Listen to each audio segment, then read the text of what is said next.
Assalamualaikum, kembali lagi bersama saya, Nisa Olivia. Nah, coba deh kalian semua bayangkan, orang-orang di berbagai negara saling menyapa dengan apa kabar, bisa menonton film bahasa Indonesia, atau bahkan bisa belajar sains dan teknologi dengan bahasa kita sendiri. Kedengarannya sih seperti mimpi ya.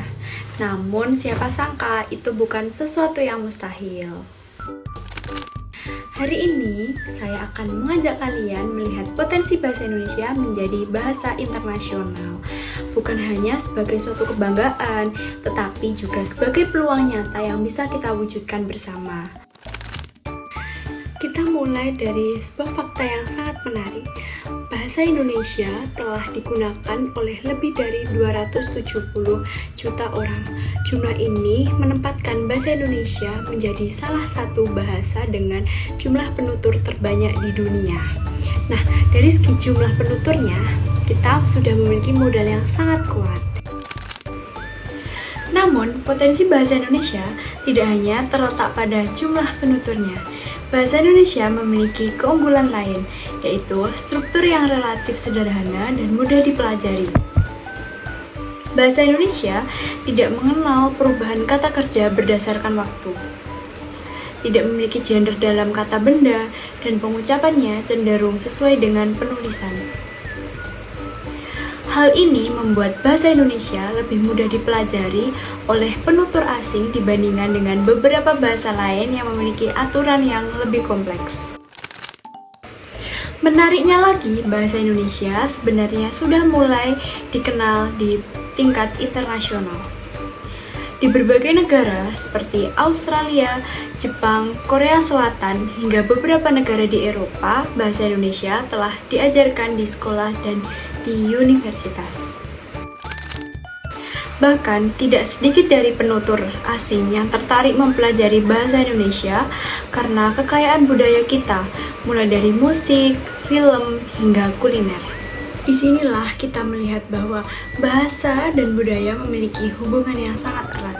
Ketika budaya Indonesia semakin dikenal dunia, maka bahasa Indonesia pun ikut kesebar. Misalnya, ketika lagu Indonesia didengar oleh masyarakat luar negeri, ketika film Indonesia masuk festival internasional, atau ketika konten kreator Indonesia terkenal di media sosial, secara tidak langsung bahasa Indonesia ikut diperkenalkan ke dunia. Selain itu, posisi Indonesia di kancah global juga semakin kuat. Indonesia aktif dalam berbagai forum internasional, seperti kerjasama regional dan global.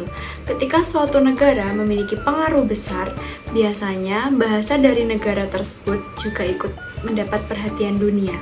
Hal inilah yang menjadi salah satu alasan mengapa bahasa Indonesia memiliki peluang untuk berkembang menjadi bahasa internasional. Namun, tentu saja perjalanan menuju bahasa internasional tidaklah mudah. Saat ini, bahasa Inggris menjadi bahasa yang paling dominan di berbagai bidang, seperti pendidikan, teknologi, dan komunikasi global.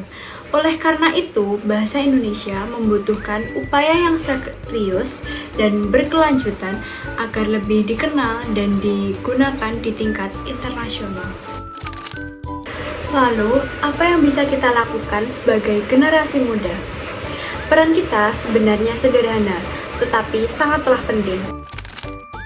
Yang pertama, menggunakan bahasa Indonesia dengan baik dan benar, terutama dalam situasi formal. Yang kedua, membiasakan diri untuk menulis dengan ejaan yang tepat dan struktur yang jelas. Yang ketiga, menciptakan karya-karya kreatif seperti konten video, tulisan, ataupun media digital yang dapat dinikmati oleh masyarakat luas, termasuk dari luar negeri. Yang keempat, menumbuhkan rasa bangga terhadap bahasa Indonesia tanpa merasa rendah diri dibandingkan dengan bahasa asing. Karena bagaimana mungkin dunia menghargai bahasa kita jika kita sendiri tidak? Mari kita jaga, gunakan, dan banggakan bahasa Indonesia, karena bahasa Indonesia bukan hanya alat komunikasi, tapi juga identitas, kebanggaan, dan harapan kita di masa depan. Dari bahasa persatuan menuju bahasa dunia. Terima kasih semua. Wassalamualaikum warahmatullahi wabarakatuh.